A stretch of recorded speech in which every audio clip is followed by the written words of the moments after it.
Welcome back to the SARE Ladies Podcast. I'm Ashley Cow. And I'm Anita Wong. And today we're talking about something I think we've heard a lot from aspiring investors, and which is I'd love to invest in real estate, but I just don't have the time. Or the money, or the experience, or the right connections. Yeah, so today our guest started with none of these advantages. She began her career making $68,000 a year, living to paycheck, and somehow she still found a way to build a real estate portfolio without quitting her 9-to-5 job. Yeah, I really liked the conversation today. I think Jamie just she's a really good person to break down easily, step by step, how she does things. And, we found that a lot in her content that she produces on her Instagram. And so today, I really liked how she talked about how she uses AI in her underwriting of real estate deals, and then how somebody who's brand new to AI can implement AI into their life in just 1 hour, right? And I think the other piece that was really useful was just because of AI, it lowers the barrier to entry to real estate investing. So she talks a lot about that today as well. Yeah, so really awesome topic. And so whether you're trying to save for your first investment, juggling a career and family, or wondering how to use technology to work smarter, not just harder, I think you're going to walk away with some awesome gems. So let's jump right in. Welcome to the SARE Ladies Podcast. This is where Asian American Pacific Islander women carve out their own space in real estate and shake up the status quo.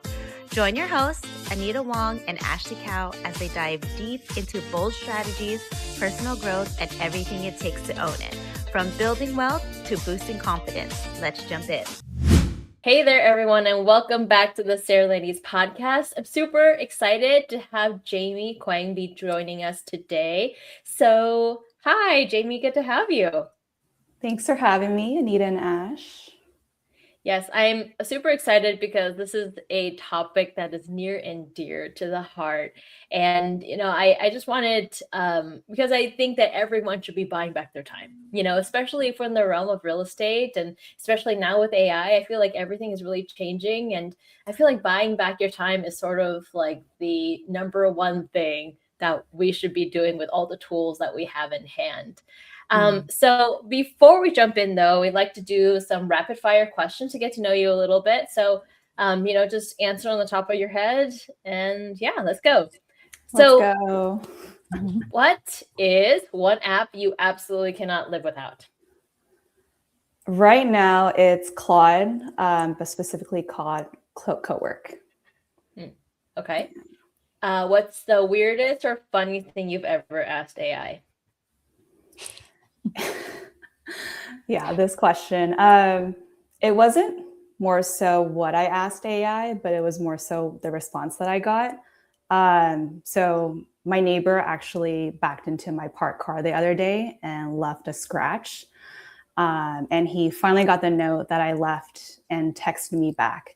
So I asked AI to draft a response. And when I asked it to go full chaos mode, it came back with dude, that's so crazy to me. Your car was on my car. Cars aren't supposed to touch, man. That's the one rule of parking. And I'm like, anyone that knows me, it's I would never say that. So I ended up setting that, but I just laughed for 10 minutes. And I was like, okay, yeah, this is definitely full chaos mode. I love it. It did make a funny situation out of a crappy situation. Exactly. Yeah. Okay, if you could automate one thing in your personal life tomorrow, what would it be? Yeah, it would be just figuring out what to eat for the week. I love cooking at home, but I'm also the person who goes to Trader Joe's, buys 2 days worth of groceries, and I'm right back there again a few days later. So just having a full list of everything that I want for the week and just going once will definitely save time. I don't know. Are you guys like that too? But I am. Well, I don't. Okay. I'm more like FOMO, right? I'm okay, I buy all these groceries, and then I'm now I just want to go out and eat.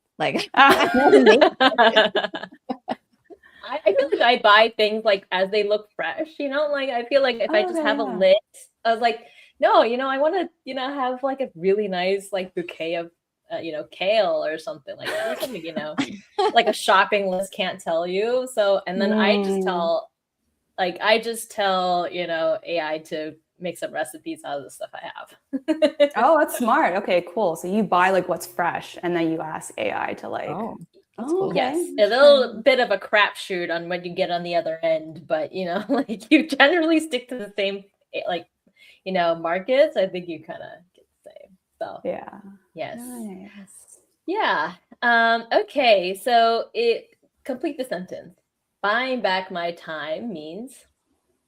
Yeah, buying back my time means having enough margin in my week to actually enjoy what I've built, not just manage it. So what I mean by that is I spent years just building a stock and real estate portfolio and now content creation on top of a full-time job. And it would be just so easy for all of my free time to get swallowed up just from maintaining all of those things. So for me, buying back time means like using AI and systems to handle as much of that maintenance as possible so that what's actually is left over is time that I get to spend on the reasons why I built in the first place.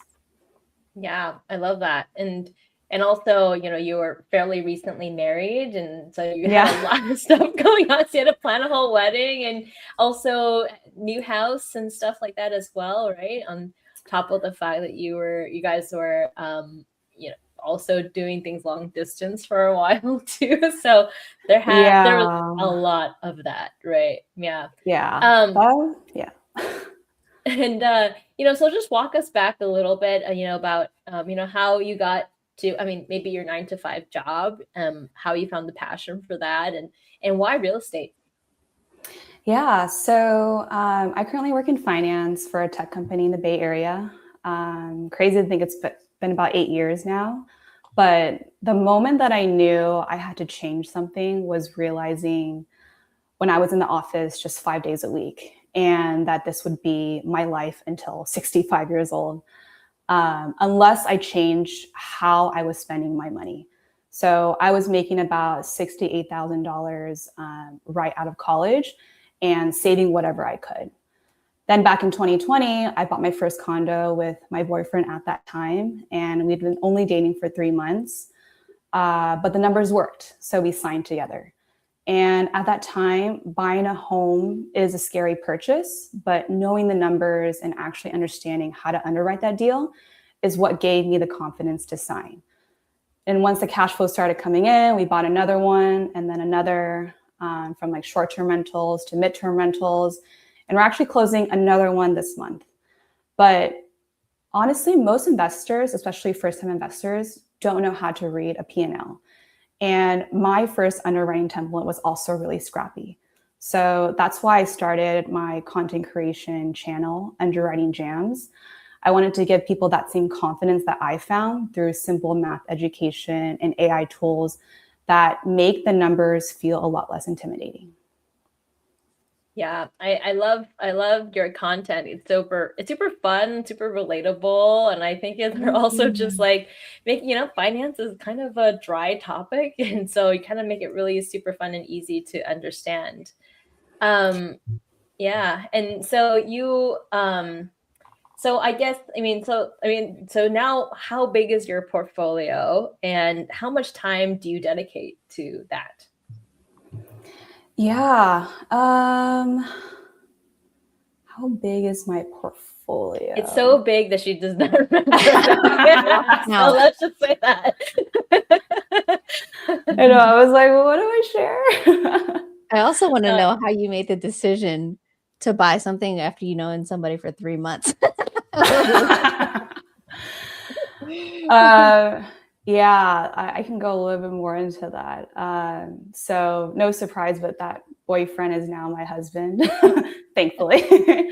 But yeah, like when we were looking at homes and I just had moved back to the Bay Area with my parents, and my parents were like super excited for me to move back. And I was already like, okay, well, it's COVID, the interest rates were low, and I was just browsing around, and so was my boyfriend at that time. And yeah, we were dating for 3 months, and part of our dates were like looking at Zillow, going to home tours, and it was pretty cute. And like, you know, like obviously he was like my best friend at that time. So I felt really comfortable just doing these things with him. But yeah, fast forward to like, we found the home on Zillow, we toured it, we really liked it.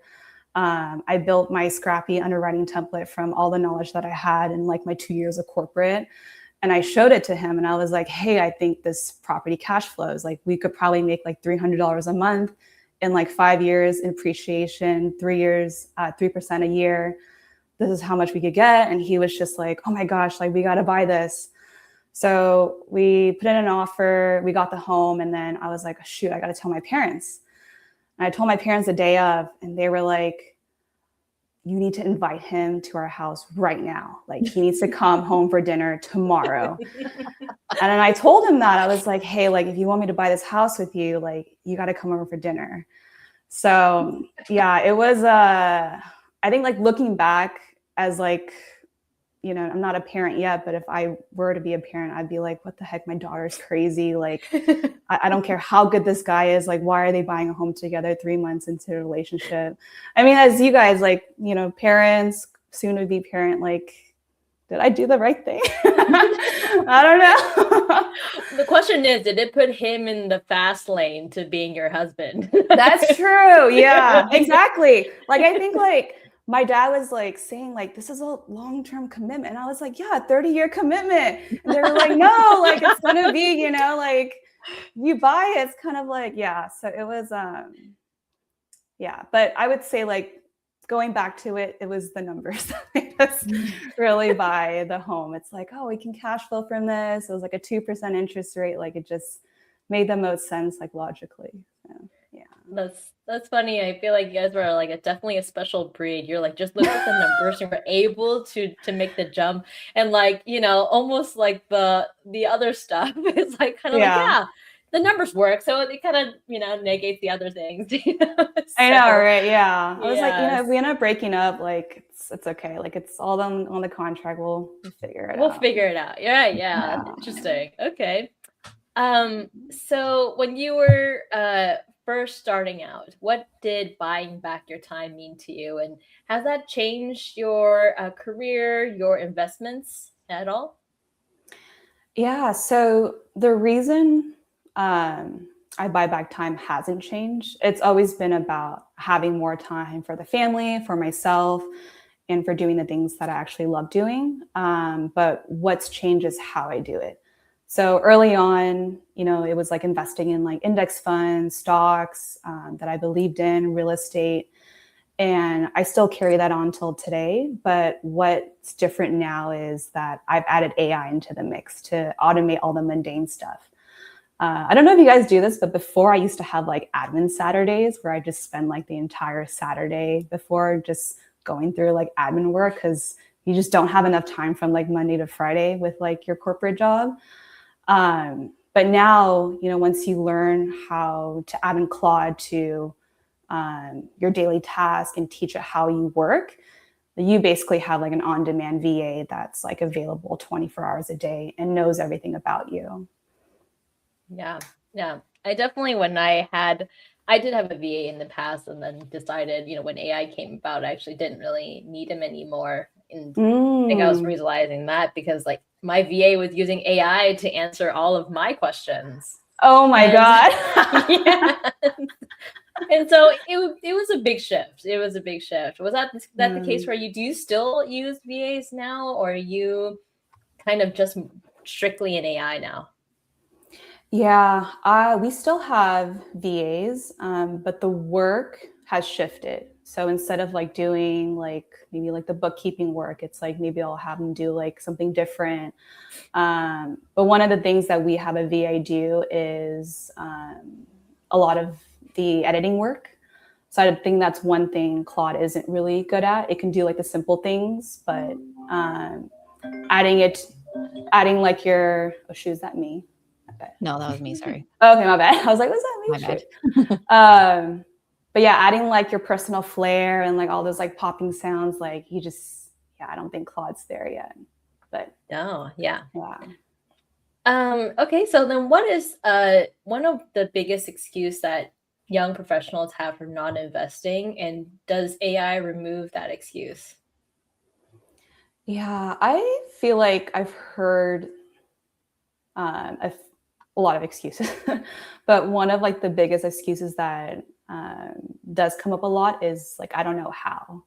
And I feel like people treat investing, especially real estate, like you need to be rich to buy in. So maybe they wait, they start saving. And honestly, when I first started out, I felt that exact same way, because when I first started my job, I was only making like $68,000 a year, and that wasn't a lot. So I had to aggressively save. And when purchasing what was probably like the biggest purchase of my life at that time, it felt pretty scary. But yes, I do think AI removes that excuse completely, because you don't have to be the expert anymore. You can hand AI your numbers, have it walk you through like the market research, the rent comps, help you underwrite the property, explain to you like all the metrics, like what is a cash on cash return actually is. So the barrier on, I don't know how, I don't understand it. You can use AI to really be like your best friend in that. Yeah, so if someone that's really saying like, I don't have enough time to invest in real estate, what is your response? Yeah, I would say like, that's totally fine, but I wouldn't let your money just sit into your checking account, or even one of those like low APY savings account doing basically nothing. Like at the very least, get into an index fund so that it's actually growing. And then when the time is right and you're ready to invest in real estate, the money that would have been just sitting there has already been growing for you. Mm-hmm. And you just send them your referral link to Claude. Yeah. Yeah, and all of the yeah, exactly. Use my referral code, okay? Okay, well, Yeah. what's something AI does better than you, and what is something that you would never let AI do? Yeah, AI does a lot better slides and like design than me. But honestly, I'm like a finance person. My bread and butter is like Excel. So when I'm building like Excel models, what takes me the longest is actually the coloring. Like when you have like an Excel table and then you have like your header, like just say like expenses, and then you have like your subheader, like Q1, Q2, Q3. I'm just like, oh, should I choose like a blue or gray combo? Should I choose like a green or blue? Like I just go back and forth, and I'm just like, yeah, I'm not like, I have no color for the eye. So that's one thing I'll let AI do, is like all the design, and it's actually pretty good, especially like the carousels and like all the slides.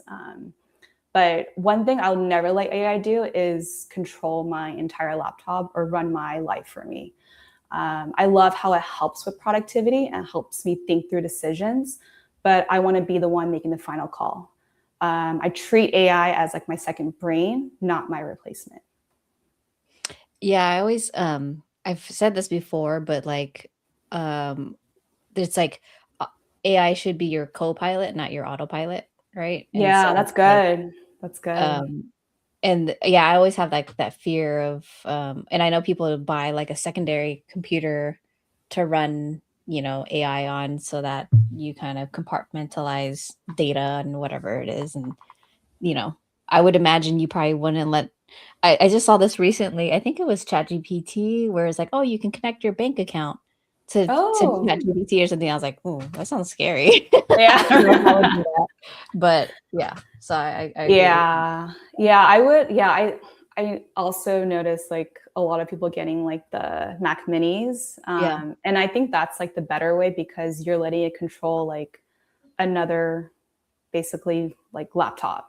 Like your personal information is living in your personal laptop, so they can kind of just do whatever they want to the Mac Mini. But yeah, I also saw like this one reel where like this director, she like used AI to like respond to all the emails, and then it ended up like deleting all her emails. So I was Oh, like, no. yeah, I think either a wrong prompt or like, I don't know, a wrong like MCP, like, I don't know. Yeah. Wow. So do you let AI control your email and stuff, or like? Not right now. I let it draft, but I Mhm. don't let it send. So what I do with AI, and I add it to like my about me, my project section, is before you do anything, like ask me for approval. Yeah. So I think that's like one tip. If you're like scared of AI kind of doing things for you, it could send you like a quick, like, hey, I'm planning to do this. Is it okay? And then a quick like yes reply, and then it'll just kind of do its thing. So that's one thing to prevent AI from controlling your life. Yeah. Yeah. So what is one task that you that used to take you like an entire evening to do now only takes you 10 minutes because of AI? Yeah, I made a video on this, and I feel like a lot of people felt the same pain, but I used to spend a lot of time organizing my B-roll for my editors, just sorting through it, figuring out the categories. But yeah, now it literally takes about 10 minutes with Claude. And I've also saved it as a skill in Claude. So anytime I have new footage, I just drop it into the folder. I prompt the Claude skill, and I literally just go out for a walk. But by the time I'm back, everything's sorted into the right folders, it's categorized, and it's honestly really spot on. So I really like that skill. Yeah. So any like content creators who just have like a bunch of B-roll, that's like one thing that will save you a lot of time. I think I also saw in one of your other posts, it sounds like you use Claude mostly, but then you also use other tools like I think it was Perplexity was another one. Yeah. How do you decide between what tools or what platforms to use and stuff? Yeah. So I've heard, I think there's just like so many tools out there. So, and I think they all work honestly really well. So it's really just choosing the tool that you feel the most comfortable in. And honestly, having subscriptions through all of them also costs a lot. So, but yeah, with Claude, I like to do all of like my projects in there, my coding. I built the deal analyzer through Claude Code in there. And I think the one thing that's good with Claude is if you just tell it about yourself, tell everything like who you are, your voice, your branding, all in the instructions and projects. Anything that spits out is really in your voice. And I love that. I don't think like Perplexity or like Gemini has that ability where it can just save your voice. So I think that's one thing I love about Claude Cowork and Code. Perplexity is really good for like researching. I also noticed that Gemini is really good at researching since it uses like the entire Google suite. But yeah, I think the most that I use is really in Claude. And it's really because I've taught it like my second brain. I've told it everything about myself, and it's just hard to like use ChatGPT too because I would have to train it about myself. But yeah, I think just picking one and then just feeding it everything would probably be the best. Cool. Okay. Yeah. So what is one workflow in your real estate business or life that you can't imagine going back to doing manually? Yeah, it's not really a workflow, but it's embedded in Claude, but it's called projects. And it's the one thing that I think everyone using Claude should be doing. And I'm not sure if most people are, but instead of starting a random new chat every time, I set up a project. Like it'd be like one project for an email, one project for like your content creation, another project for like finance. But you tell Claude who you are, what your business is, how you communicate, and you can feed it examples of your own writing. So now you can create an open chat inside that project, and it already knows like your brand voice and your business. So I think one of the issues that a lot of people have is they have to keep re-explaining themselves every time they open a new chat. But with this is because it already knows like your brand voice and business, you're not having to re-explain yourself from scratch every time, which uses less tokens. And that setup only takes like less than 10 minutes. And it's like the difference between talking to a random assistant every day versus working with someone who's actually been on your team the entire time. Very cool. Yeah. And of course, your Instagram handle is underwriting jams. So I do want to ask about underwriting and like how you use or how you plug AI into your underwriting. I know you kind of touched a little bit on it earlier, but what components does AI play a part in? Yeah, it's really, so there's two parts. One is, I think a spreadsheet is great for underwriting, but having like a dashboard is also really awesome to see like all the different graphs, to see like the full 10-year P&L projection, to see all of like your main metrics in one page. So that was like a project that I built on Claude Code, was feeding my existing underwriting template that had like 5 different tabs and putting it all into like one interactive dashboard. So now when I underwrite a deal, like for example, the home that we just are in contract in, the team and we used that dashboard to underwrite the deal. And it was great because we were able to, spin up a lot of the different drivers to, understand like, all right, at this like ADR rate, we could hit this cash on cash return, this vacancy rate, all those things. So for the underwriting piece, that's great.